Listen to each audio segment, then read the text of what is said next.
Hey guys, it's Josiah Willis here from Caliber Real Estate. I'm standing right now in front of my 10-acre subdivision that I'm doing in Kelso, Washington, which is in Cowlitz County. I normally transact up in King and Snohomish County, so I'm very familiar with the process up there, but this actually is a piece of property that is adjacent to a current 20 acres that I already own. Actually is in the town where I grew up, and I knew this was a great opportunity when the seller of this property wanted to sell. So I locked this property under contract, represented myself since I'm a real estate agent, and started the subdivision process. And I'd really like to share with you today a little bit about the subdivision process because it's quite a process, but if you know what you're doing and you know which questions to ask, you can really get through the process with as few hiccups as possible. So let me show you kind of real quick the property. As you can see, it's being cleared right now. I got a crew out here logging it, which I had to obtain a Department of Natural Resources permit in order to do that. But it should have a view of the Columbia River when it's done, when all is said and done. So like I said, this is a 10-acre parcel, and the minimum zoning in this area is 5. So I'm splitting it up into 2 5-acre pieces, and plan on reselling these, marketing myself and reselling them. But the Columbia River view is going to be incredible, so I really expect this to be a profitable deal. But I wanted to kind of share a little bit with you about the subdivision process and how it works and the kind of the process I walk through. Hopefully this will be useful to you if you're interested in selling your property to a builder or developer, which I'll talk about later. But yeah, the first things first, you have to understand whether or not you're in a urban growth area. And that is essentially a line that, county and local governments have decided is going to be within the city limits. And if that's so, then you normally would hook up property to public sewer, public utilities, public water, and such.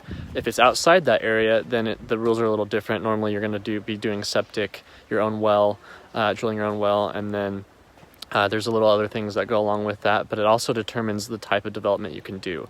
And the type of development you can do is really depends on, like I said, if you're in an urban growth area or not, and whether the number of lots you're doing fits within a certain definition, depending on whether or not you're in an urban growth area or not. So I won't go too much detail into that, but this property was not an urban growth area, so that means I had to drill my own well. I didn't actually drill a well on this property. There was already a well here, but I had to get septic approval, and I'll talk about that later. But the next thing I did was I actually talked with the planner, invited a planner out here, a city planner, and him and I walked the property basically. I'll kind of show you a little bit about where this is located in terms of the roadway here. This was already here. Main developer developed this, but anyway, so yeah, I ended up meeting with a city planner up here, and he took a look at the property and discussed whether or not there were any critical areas that I'd have to watch out for. And critical areas kind of is a broad definition. It could be wetlands, could be steep slopes, a specific percentage of steep slopes, and that really depends on also the county or city you're working in. Also could be certain types of soils that are at risk for sliding. So you can kind of work with a geotech engineer if the planner tells you need to. I didn't have to because the planner didn't see anything that was going to be in the critical building areas. So I was able to kind of use him to help me fill out what was the next step, which is the CEPA checklist. The CEPA checklist basically is an environmental study where you have to answer all these questions for different governing bodies that want to know what you're going to be doing with the property, whether you have any, again, critical areas or specific things to the nature that's growing on your property that you need to keep intact, or if you're going to be taking it out. So for me, I had to share that I was going to be logging it on this CEPA report so that I could then obtain a Department of Natural Resources permit to be able to remove the timber off this property. So anyway, the CEPA was next, and then after that, I was able to submit a preliminary plat approval with the county. Since it was out of the urban growth area, I had to do everything through the county. Otherwise, you'd be working with the city. So I worked with the county on that, submitted that application, and they did a review and then got back to me with a specific letter. That letter basically stated the next steps that was required for me to continue the process of subdivision. That gave me sort of, like I said, the next steps, and the next steps basically included letter of authorization from the sellers, because when I locked this property under contract, I actually didn't own it yet. It was still under contract, but I was able to start the subdivision process anyway, and I had to obtain a letter of authorization from the sellers, who are husband and wife, in order to start the subdivision process and get their permission to start the process, because they have to basically sign over the rights to have me do stuff on the property on their behalf without owning it. So I had to do that, I had to submit that, and then I had to submit, a master application. Basically, you fill out all the paperwork with your application in order to do that. And then I also had to create a site plan, and that site plan basically normally done by a planner with probably the help of a surveyor, but that basically shows a CAD drawing normally is what it is, of where the home sites will be on the property, where the well will be, whether or not there's an existing well. There was on one of this. Well, since it was a 10-acre parcel, it already had a well on it, but since I'm splitting it up into two, only one lot will have a well, so I'll have to drill another one if I want people to have financing, purchasing a lot with financing, because certain lenders only will allow you to get a loan, unless it's a construction loan, for a vacant piece of property if it doesn't have water, sewer, and electrical hooked up to it. They'll limit your loan amount that they can loan you, so just keep that in mind. But anyway, I'm kind of getting off track here. So basically I had to create a site plan, and that's sort of where I drew out the homes, where the driveways will be, the structure, the size of the structure.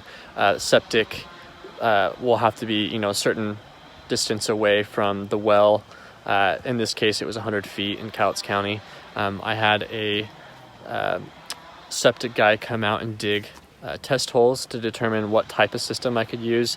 Got approved for pressure treated system based on the soil content and how fast the water will be able to dissipate through the system.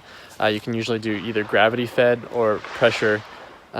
Pressure is usually more expensive because you're paying for pump and stuff like that, where gravity obviously is pretty self-explanatory. Gravity kind of pulls the fluids that drain out into the ground, but I wasn't able to do that. So anyway, got this whole site plan created, and then turned that in along with my application with the letter of authorization and then my application. So the next thing was, once I heard back from the county on what they required for the next stage, which would be final plat approval, they required a letter from the PUD, which is for electricity, to be servicing these two lots once they're completed. I had to get a certificate or a guarantee, subdivision guarantee, from the title company, and that basically says that everything on title is a go, basically, for me to be able to subdivide this. There's nothing that restricts me from doing that. I also had to get the septic soil reports from the person who tested the soil, and then had to get a road maintenance agreement signed around. And so I had to file that with the title company. I kind of got an example from the head of the title company that he often sees in terms of road maintenance agreement, and then I kind of form-fitted it to my situation. And the reason why you have to have a road maintenance agreement is because these two lots will be both responsible based upon the percentage of acreage that they own that accesses this road. And I'll show you the road here.